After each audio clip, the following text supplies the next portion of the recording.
යාපනයේ ස්විට්ස් කාලා බලමුද යාළුවනේ.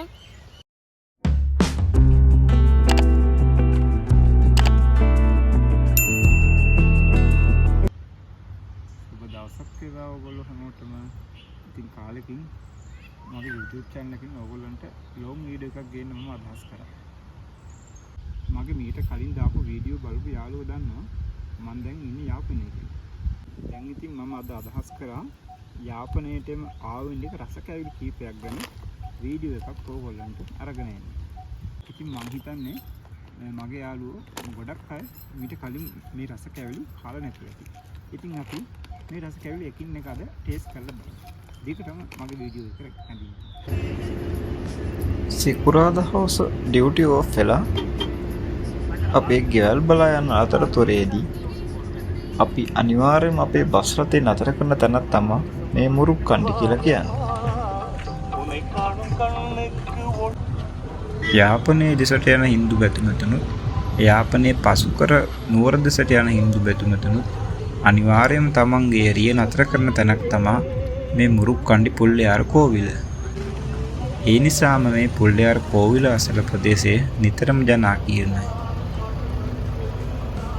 දිවාරයන් නොබලාම හින්දු බැතිමතුන් කෝවිලට පැමිණෙන නිසාම මේ කෝවිල අසල කඩමණ්ඩිය දිවාරය දෙකේම විවෘතව පවතිනවා. මම ඔයගොල්ලන්ට පෙන්වන රස කැවිලි සියල්ලම මෙලදී ගත්තේ මේ මුරුක්කණ්ඩි කෝවිල අසල කඩ වීදියේ. ඉතින් අපිත් හැමදාම සිකුරාදට පුරුද්දක් වශයෙන් මේ කඩමණ්ඩියට ගිහිල්ලා මොනෝ රස කැවිල්ලක් අපේ ගෙවල් වල සිටින කුඩා දරුවන්ට රැගෙන යන්න දැන් පුරුදු වෙලා.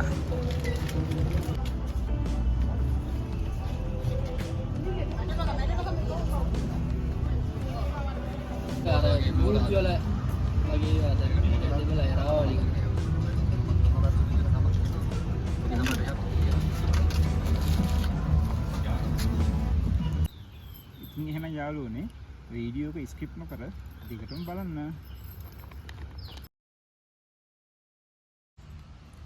මේ පේන රස කැවිල්ල ඕගොල්ලෝ මිට කලින් දැකලා තියෙනවද? මේකේ නමක් නම් මම දන්නේ නැහැ. නමක් සඳහන් කරලත් නැහැ. මේකේ නම දන්නව නම් ඕගොල්ලෝ කමෙන්ට් එකක් දාන්න. මේක හදලා තියෙන රටකජු ඒ වගේම තල තියෙනවා. එන සාලු සීනි තමයි තියෙන්නේ. ඔන්න මම එකක් එළියට ගත්ත පැකට් එකෙන්. මේක ටිකක් සම්පෝෂ වගේ.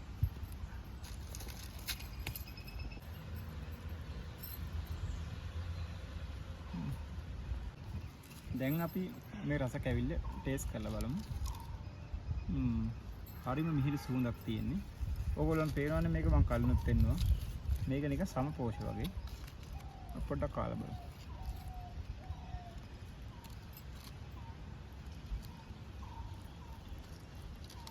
ටික පැන් රස වැඩි. ඒ වුණාට මේ අමුතුම ටේස්ට් එකක් තියෙනවා. මම ඕගොල්ලන්ට කලින් සඳහන් කරා මේක හදලා තියෙන රටකජු ඒ වගේම තල වලින් කියලා. මේ දෙකේම සම්මිශ්‍රණයක් තමයි මේ කෑම එකේ තියෙන්නේ. හරිම රසයි.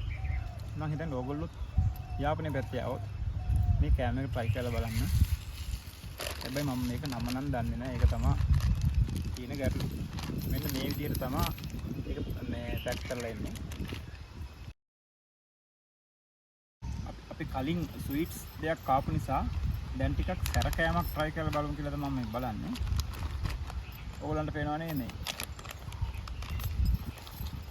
මේකට කියන්නේ පොයින්ට් පේඩ්‍රෝ වඩේ කියලා. අපි මේක ටෙස්ට් කරලා බලමු.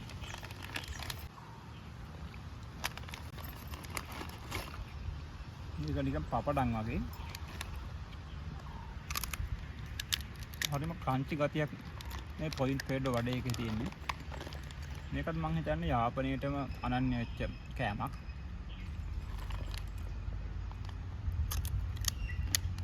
මේක තියෙනවා පාන් පිටි, ඒ වගේම තල, ලුණු මිරිස් ඒ වගේ දේවල් තමයි තියෙන්නේ.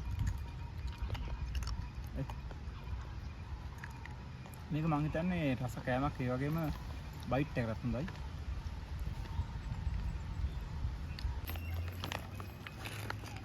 මේ පොයින්ට් පේඩෝ වඩේ එක රුපියල් 200ක් වුණේ මේ පැකට් එක.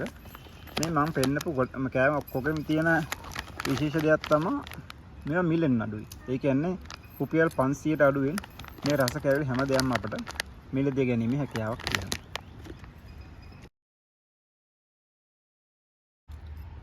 මම ඊළඟට try කරන්න හිටියේ මේ ජැෆ්නා රටකජු ඉරුඟු පොරි කියන එක. මම හිතන්නේ මේක නම් ඕගොල්ලෝ ඔයාලගේ පළාත්වලදී try කරලා ඇති. හැබැයි මේ වගේ බෝල විදිහට නෙමෙයි මම හිතන්නේ. මම කලින් සඳහන් කරා ඔයගොල්ලෝ මේක නම් try කරලා ඇති. හැබැයි මේ වගේ බෝල විදිහට මේ පොරි බෝල මම හිතන්නේ මම දැක්කමයි. අපි මේක try කරලා බලමු. මේක soft. හැබැයි මේක රටකජු දිනනවා කිව්වට ගොඩක්ම තියෙන පොරි තමයි මම හිතන්නේ.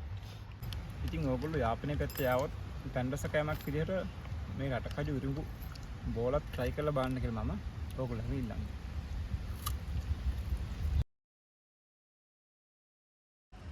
මම අද ඔයගොල්ලන්ට කෑම වර්ග 4ක් ගැන සඳහන් කරන්න ඉන්නවා.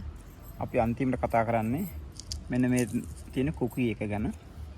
මේ කෑම ಜಾති 4න් කෑම ಜಾති 3කටම අපි භාවිතා කරලා තියෙන රටකජු.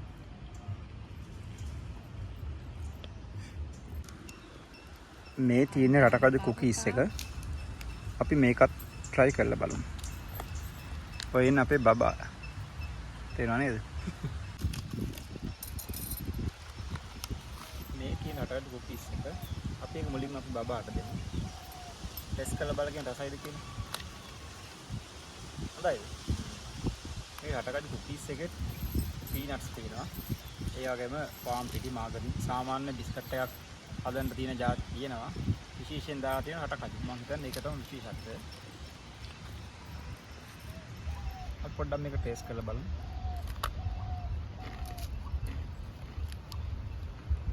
ටිකක් හයියි. ලොකු අවුලකුත් නෑ.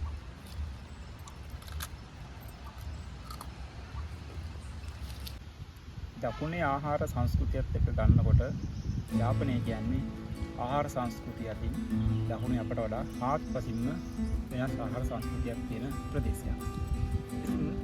අද මගේ වීඩියෝ එකේ මම යාපනයට ආවේ නේද රස කැවිලි වර්ග 4ක් ගැන වීඩියෝ එක අරගෙන ආවා.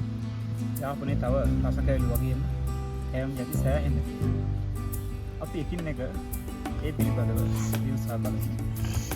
ඉතින් මම හිතනවා ඔයගොල්ලෝ මගේ වීඩියෝ එකට කලින් ඇති කියලා.